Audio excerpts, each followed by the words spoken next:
Hello and welcome to Snetterton. We're here on the doorstep of the home of Lotus for the classic Team Lotus Festival. It's a busy weekend with Lotus Cup Europe headlining, but we've also got the current Lotus F1 team with 3 drivers and their 2 cars. Jano, it's an amazing weekend here for the Lotus Festival. How does it feel for you being part of one of the greatest historical names in Formula One? Well, I was pretty much surprised when I came here this morning. 20,000 people, couldn't believe the passion. It's really around this corner, around the streets, and obviously being here with Lotus, with such a great brand for all motorsport passionate, it's really good. I am enjoying this day, and as much as Ike, I think. And we are having fun.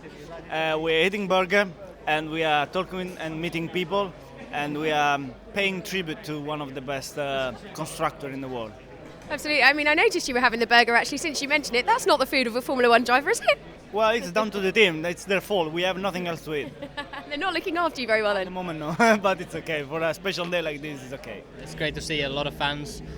You know, Lotus coming back to UK and ahead of our next 2 Grand Prix. Obviously, Valencia, Silverstone, important Grand Prix for us. So it's a big event for us. Great to see so many people here. And of course, being almost on the doorstep of the home of Lotus as well. Yeah, exactly. You know, we're not far from where the Lotus cars, the classic Lotus cars, are based now, where the whole Lotus racing story started. And even from Hingham, where our current base is, it's very near here, and we have a lot of staff here, obviously, and a lot of people involved. So it's great. This weekend, you're driving some of the historic cars. How do they compare to today's cars? They feel obviously very different. You know, they can clearly feel and see the different eras. They don't have the same grip and the same power, and they don't perform like the modern Formula One car, but they feel good. They really feel comfortable to drive, and I've been driving 3 other cars, 25, the 49 and the 77 I drove, and they feel fantastic. It's a privilege for me to get this kind of experience, because not many people get a chance to feel what the guys years ago felt, so it's great. Lotus's history is such that, you know, I think the 4th most successful team even currently in Formula One, so it's, you know, we are a very strong history behind our team. So you got a bit of pressure there to keep that success going. I put a lot of pressure on myself anyway, so I'm not bothered about that. I'm just very happy about the progress that we made so far. I think we made more progress than I was hoping that we would do by this time of the season, and you know, we're not far from the established teams. You know, we were only 2 tenths behind a Sauber in Montreal in qualifying, and we finished ahead of Renault. So we are making steps forward, and it's important we keep this momentum going. You know, now it's the next 2 or 3 steps is going to be crucial to be able to make that step. You know, we got to work very hard, and that's what we're fully focused.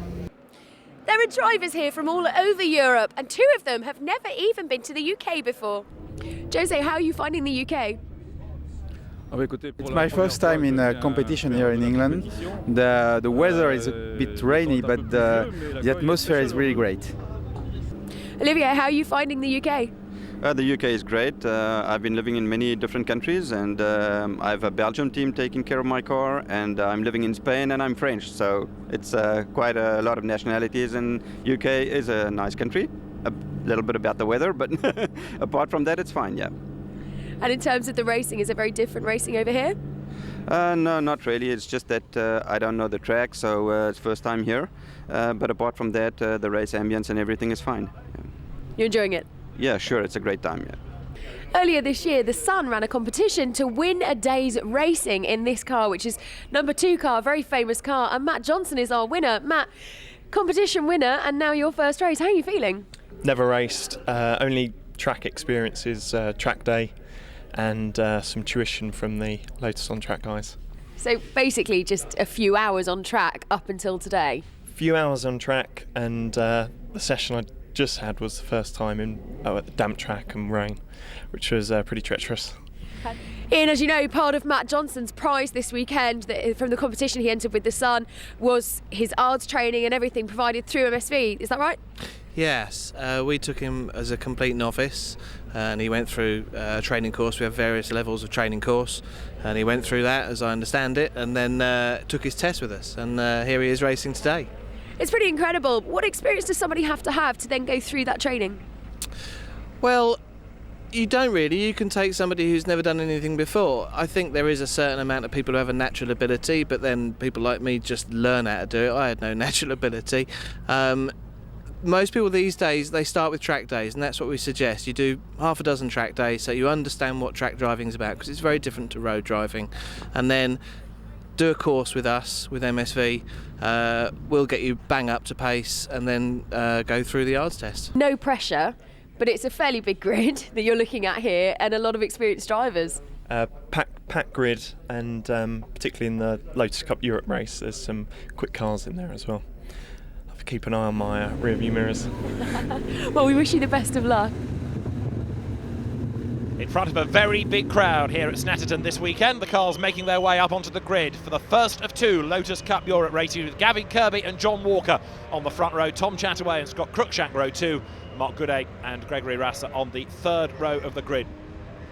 But with 38 cars starting, it's going to be a very busy circuit indeed, and there are plenty of people lower down the order looking to make progress, for example, and amongst them Harry Steegmans is normally a very rapid driver, so too somebody to keep an eye to is Marcus Nikovic, and Pat McBennett, the Irish driver, only 24th on the grid, and he's somebody else I would have thought that should be making progress before the end. And competition winner Matt Johnson will start 36th out of the 38.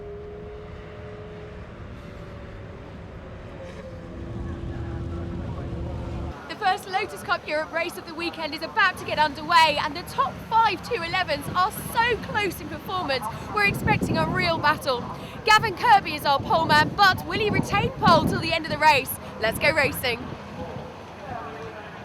Gavin Kirby took a win at the Nürburgring in the opening Lotus Cup Europe event. So too did this man, former Caterham champion John Walker. The lights go out, the race gets underway. Walker makes a good start. He gets his nose in front on the run down towards Riches for the first time. But Gavin Kirby in the grey car from pole position trying to brave it out with him on the inside. And in fact, he reclaims the advantage as they go down to the braking area with a very crossed up number 1, Scott Cruikshank there, being edged out over the white line towards the dirt.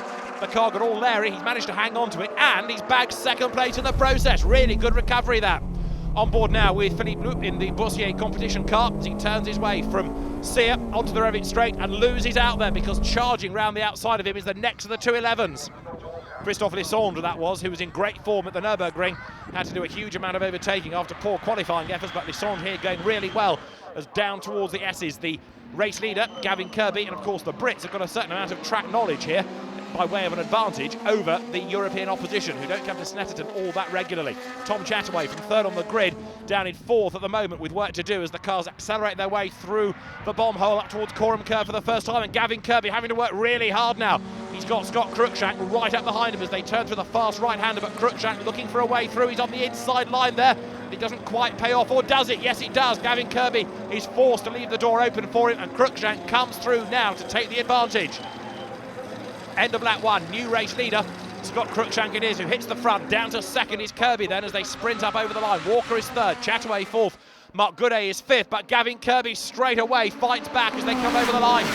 He levels with the race leader. He's going to be on the outside though for the next corner. No, he's not, he's going to be ahead. He's got the momentum in a straight line to take the lead. And look, John Walker, number 5, the man that won the other race at the Nürburgring, the other driver that was victorious there being Gavin Kirby, is coming back at the top too. So now it's 3 for the lead. Somebody goes way off onto the grass there, going through Riches. Simon Deacon it is, who's able to rejoin. An experienced Lotus racer these days, but Simon, I'm afraid, making a mistake going off the road as the leaders dive down towards the S's. And for 2nd place, John Walker dives up the inside of Scott Cruikshank's red car there. But the orange 211 in the hands of John Walker is still stuck in 3rd place and under pressure. Mark Goodey right up behind him. The 211s then locking out the leading 5 places at the moment. Tom Chataway there in 5th place in the white car, having dropped back, and there's somebody else going off. Was that Christophe Lissandre possibly in the background running out of road?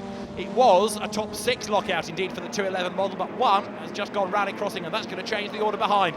Scott Cruikshank running wide and then getting the line wrong for Coram Curve. Through goes Walker, and Mark Goodey tries to follow him through as well. Cruikshank then gets elbowed back down to 3rd, but he just hangs on to that place. I thought for a moment he was going to lose out yet further, and Tom Chataway now has closed back up again. Race leaders coming over the line. Number 1 is the reigning champion, Scott Cruikshank, but he's now got right up alongside him Mark Goodey in the orange 211. The two of them go past the pits, absolutely overlapping. For the race lead though, Gavin Kirby has the advantage, but he's not really building much of a gap over John Walker. Now he's up into 2nd place. If anything, that gap may well be coming down. So Walker hunting down the race leader. Up towards Sear Corner they go as Tom Chataway's white 211 tries to gain ground on the inside into the braking area. Did he manage to gain a place? Let's see. On board though with Philippe Loup. Coursier Competition entered. Car out of Sear, uses the curb onto the Revit straight and accelerates off down towards the S's. If he gets a toe here, he might be able to challenge for a place. Moves to the inside, and Philippe Loop now gains ground as Gavin Kirby comes into the S's, and Scott Cruikshank hangs on to his third place. Mark Goodey right there behind him though. Those two nose to tail, and in fifth place Tom Chataway still hanging on by his fingertips to that leading group of cars, although the top two now starting to edge away. Gavin Kirby leads the race, second is John Walker, and they are, despite battling, pulling away from the rest, and this lead battle is going to continue here at Snetterton after the break.